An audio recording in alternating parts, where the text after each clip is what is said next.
nal di dia makoi quay bor kamoy kay bor makoi mung nal ko mug dut aw di arai yom di Ajakguong in jan chol de bin malong Thon Ayom chol Thongbor Thon Ayom maran Pathuyith aran bai dit bayam warai je chol Ayom Manyang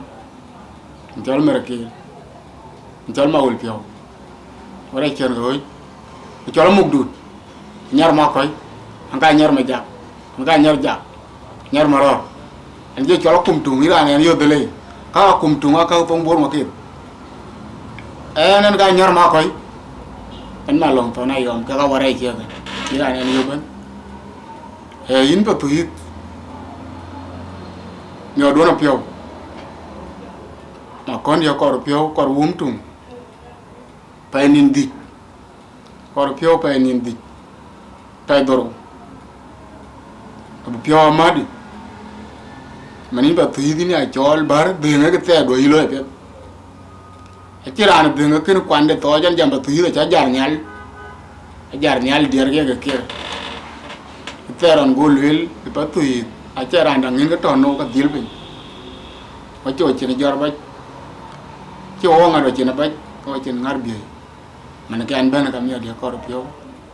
bo ko mo to der garo in pan bor Anyar baban bapala de loy ko nyit Piou the dor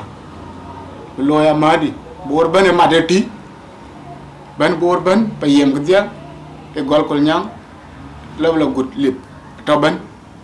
ndama payem gdia ba pala mi de loy ko nyit Piou ko boro dia e kirano ngmen ki an ban ga ana wara ban ba Piou gutira loy gene ana rim ken ngam nong yor ke dia ko to ko to oti ke dia ni ko to mak te ke dia no warai ke ni ke chol manu Pathuyith ni jamala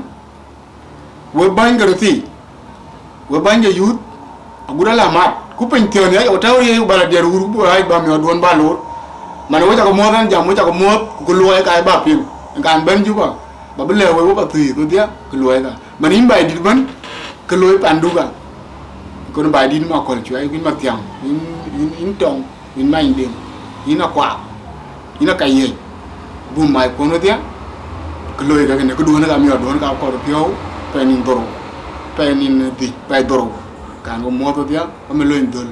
ne akol bala wor kana kar loy dor loy ko pet ba jal mo to din tong jam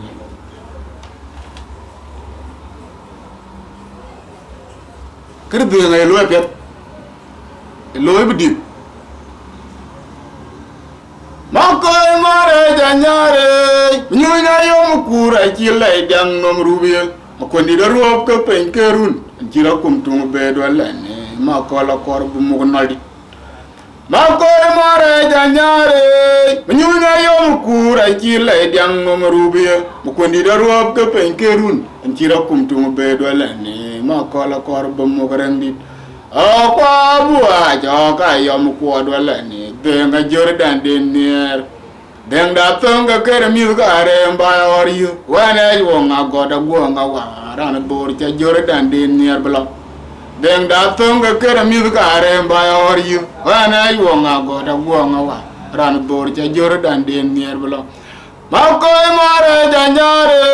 nyunya yom kura chile dang no rubiye makondi da ruab ka pen kerun antira kumtung be do lane makola kor bu mo rendit